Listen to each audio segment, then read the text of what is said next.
আজ জানাবো পশ্চিমবঙ্গ দেশ এবং বিদেশের বাছাই করা গুরুত্বপূর্ণ 40টি তাজা সংবাদ। আপনি যদি আমাদের চ্যানেলে নতুন হয়ে থাকেন তাহলে অবশ্যই সাবস্ক্রাইব করে রাখুন, কারণ প্রতিদিন সেরা ও গুরুত্বপূর্ণ সংবাদ আপনার হাতের মুঠোয় পৌঁছে দিতে সবসময় প্রস্তুত আছে।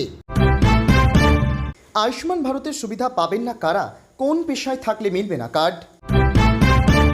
অন্নপূর্ণা ভাণ্ডারের টাকা নিয়ে বড় আপডেট। 15 তারিখের মধ্যেই বদলাবে স্ট্যাটাস। কবে ঢুকবে 3000 টাকা? রেশন কার্ড বাতিলের হিড়িক। কাদের কার্ড বাতিল করবে রাজ্য? এক নজরে নতুন নিয়ম। অন্নপূর্ণা যোজনা পেতে এপিক নম্বর মাস্ট, না থাকলে আবেদন করা যাবে, জানালেন আধিকারিক। আগস্ট থেকে মিড ডে মিলের দায়িত্বে ইসকনে ডিম দেওয়া হবে, আলোচনার মাঝেই ঘোষণা মুখ্যমন্ত্রী শুভেন্দুর। ট্রাম্পের মাথায় বন্দুক। ইরানের গোপন হিট লিস্টে খোদ মার্কিন প্রেসিডেন্ট। প্রতিশোধের হুঙ্কারে কাঁপছে বিশ্ব। রাজ্যে চালু আয়ুষ্মান ভারত, কারা পাবেন সুবিধা আর কাদের কপালে জুটবে না, জেনে নিন নতুন নিয়ম। আজই নামছে চরম দুর্যোগ। কলকাতা সহ এই জেলাগুলিতে ভারী বৃষ্টির বড় পূর্বাভাস। প্রিয় দর্শক, এতক্ষণ শুনছিলেন সংবাদ শিরোনাম। এবার আসছি বিস্তারিত খবরে। ভিডিওটি ভালো লাগলে লাইক করুন এবং আমাদের ইউটিউব চ্যানেলটি সাবস্ক্রাইব করে আমাদের সঙ্গে থাকুন। আয়ুষ্মান ভারতের সুবিধা পাবেন না কারা? কোন পেশায় থাকলে মিলবে না কার্ড?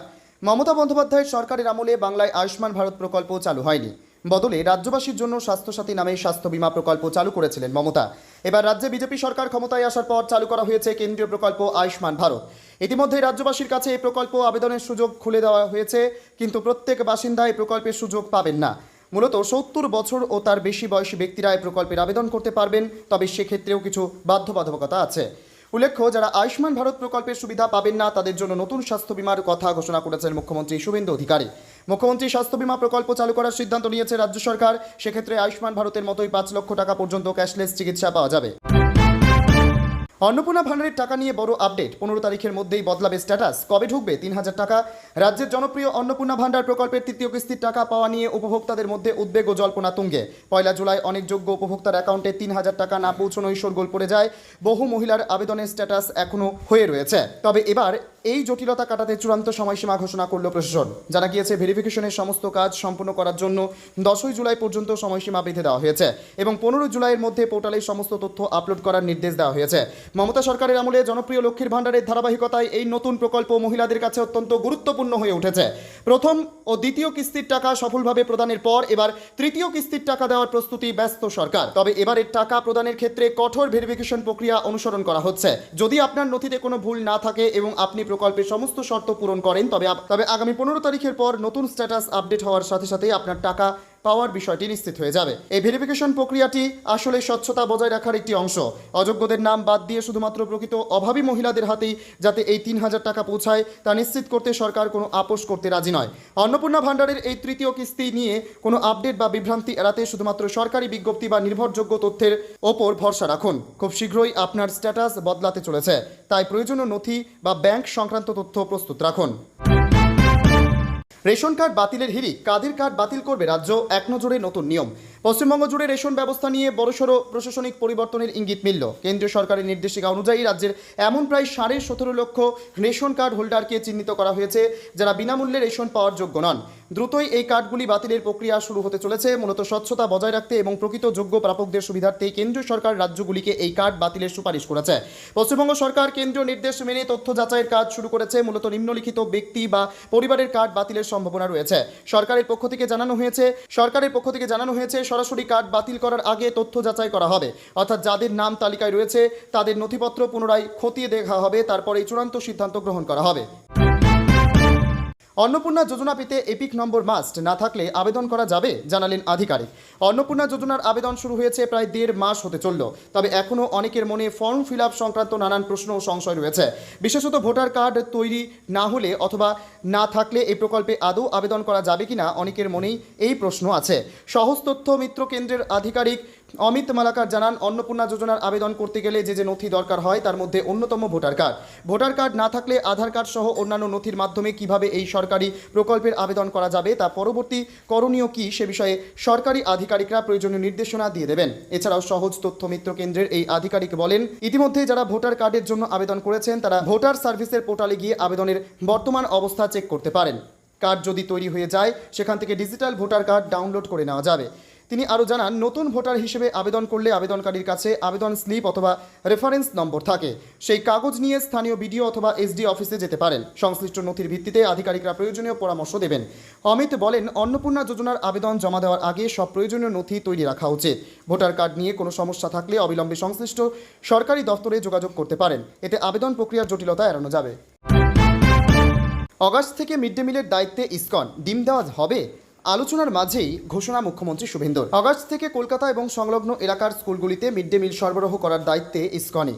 ডিম নিয়ে চলা বিতর্কের মধ্যেই বড় ঘোষণা মুখ্যমন্ত্রী শুভেন্দু অধিকারী। ডিম নিয়ে চলা বিতর্কে মুখ্যমন্ত্রী স্পষ্ট জবাব, আপনারা আরও কয়েকদিন ডিম আর ইসকন নিয়ে আলোচনা করুন, বাকিটা 1 আগস্ট বলবে।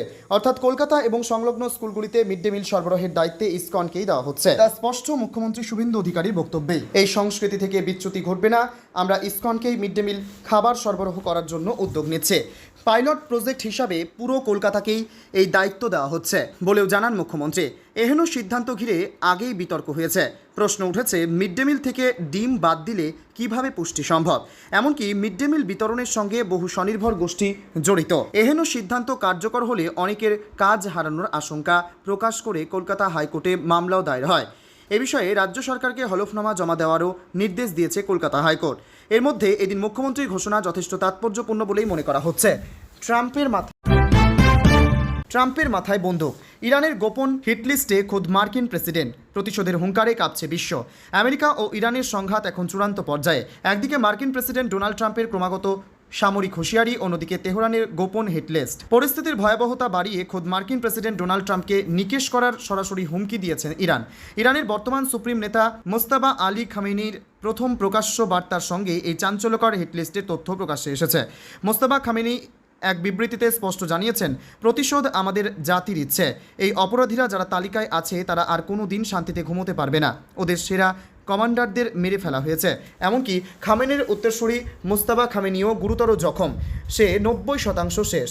গোয়েন্দা তথ্যের দাবি, গুরুতর আহত হওয়ার কারণেই মোস্তাবাকে সম্প্রতি জনসমক্ষে দেখা যাচ্ছে না। তিনি পাল্টা দাবি করেছেন, হরমুজ প্রণালীর ওপর তেহরানের ঐতিহাসিক ও আইনি অধিকার রয়েছে এবং তারাই এই প্রকৃত অভিভাবক। বিশ্বের শক্তি সরবরাহের এই গুরুত্বপূর্ণ করিডরকে কেন্দ্র করে ওয়াশিংটন ও তেহরানের এই নতুন লড়াই বিশ্ব অর্থনীতিতে এক ভয়াবহ অস্থিরতার আশঙ্কা তৈরি করেছে। একদিকে ট্রাম্পের সর্বনাশা সামরিক অভিযান এবং অন্যদিকে ইরানের হিটলিস্টের প্রতিশোধের হুঁশিয়ারি। সব মিলিয়ে ভূরাজনৈতিক পরিস্থিতি এখন এক বারুদের স্তূপের ওপর দাঁড়িয়ে। রাজ্যে চালু আয়ুষ্মান ভারত, কারা পাবেন সুবিধা আর কাদের কপালে জুটবে না, জেনে নিন নতুন নিয়ম। দীর্ঘ প্রতীক্ষার অবসান ঘটিয়ে অবশেষে পশ্চিমবঙ্গে আনুষ্ঠানিকভাবে চালু হলো কেন্দ্রীয় সরকারের অতি আকাঙ্ক্ষিত স্বাস্থ্য বীমা প্রকল্প আয়ুষ্মান ভারত। মমতা বন্দ্যোপাধ্যায়ের সরকারের আমলে দীর্ঘ সময় এই প্রকল্প রাজ্যে বাস্তবায়িত না হলেও বর্তমান সরকারের উদ্যোগে এখন রাজ্যবাসীদের জন্য এই প্রকল্প দরজাও খুলে দেওয়া হয়েছে। তবে এ প্রকল্পের সুবিধা পাওয়ার ক্ষেত্রে রয়েছে বেশ কিছু কঠোর নিয়ম ও শর্তাবলী। সরকারি নির্দেশিকা অনুযায়ী রাজ্যের প্রত্যেক বাসিন্দাই চাইলেই এ প্রকল্পের আওতাভুক্ত হতে পারবেন না। এ প্রকল্পের মূল লক্ষ্য হল বয়স্ক নাগরিকদের স্বাস্থ্য সুরক্ষা প্রদান করা। শর্তানুসারে কেবল 70 বছর ও তার বেশি বয়সী ব্যক্তিরাই এই প্রকল্পে আবেদনের যোগ্য বলে বিবেচিত হবেন। তবে বয়সের শর্ত পূরণ করলেই যে সবাই সুবিধা পাবেন তা নয়। তবে যারা আয়ুষ্মান ভারত প্রকল্পের শর্ত পূরণ করতে পারছেন না তাদের জন্য আশার কথা শুনিয়েছেন মুখ্যমন্ত্রী শুভেন্দু অধিকারী। তিনি ঘোষণা করেছেন, এই প্রকল্পের আওতায় বাইরে থাকা মানুষদের স্বাস্থ্য সুরক্ষার জন্য রাজ্য সরকার মুখ্যমন্ত্রী স্বাস্থ্য বীমা প্রকল্প চালু করতে চলেছে। এই নতুন বীমা প্রকল্পের অধীনেও আয়ুষ্মান ভারতের মতোই 5 লক্ষ টাকা পর্যন্ত ক্যাশলেস চিকিৎসার সুবিধা পাবেন সাধারণ মানুষ। রাজ্য সরকারের এই দ্বিমুখী স্বাস্থ্য সুরক্ষা ব্যবস্থা সাধারণ মানুষদের দীর্ঘদিনের উদ্বেগের নিরসন করবে বলে মনে করা হচ্ছে। আজই নামছে চরম দুর্যোগ, কলকাতা সহ এই জেলাগুলিতে ভারী বৃষ্টির পূর্বাভাস। আলিপুর আবহাওয়া দপ্তরের পূর্বাভাস অনুযায়ী আগামী 24 ঘন্টা কলকাতা ও পার্শ্ববর্তী জেলাগুলিতে প্রবল বজ্রবিদ্যুৎ সহ ভারী বৃষ্টির আশঙ্কা রয়েছে। দক্ষিণবঙ্গের 2 24 পরগনা, 2 মেদিনীপুর এবং হাওড়ায় 7 থেকে 11 সেন্টিমিটার পর্যন্ত বৃষ্টি হতে পারে। ভোর থেকেই কলকাতার আকাশ মেঘাচ্ছন্ন এবং একাধিক এলাকায় ইতিমধ্যেই বৃষ্টি শুরু হয়েছে। পাশাপাশি উত্তরবঙ্গের পাহাড়ি অঞ্চল তথা দার্জিলিং, কালিম্পং, জলপাইগুড়ি, আলিপুরদুয়ার ও কোচবিহারে ভারী বৃষ্টির প্রবল সম্ভাবনা থাকায় সতর্কতা জারি করা হয়েছে। মূলত বঙ্গোপসাগর থেকে হু হু করে জলীয় বাষ্প ঢোকার কারণেই রাজ্য জুড়ে এমন টানা বৃষ্টিপাত অব্যাহত থাকবে বলে জানা গিয়েছে।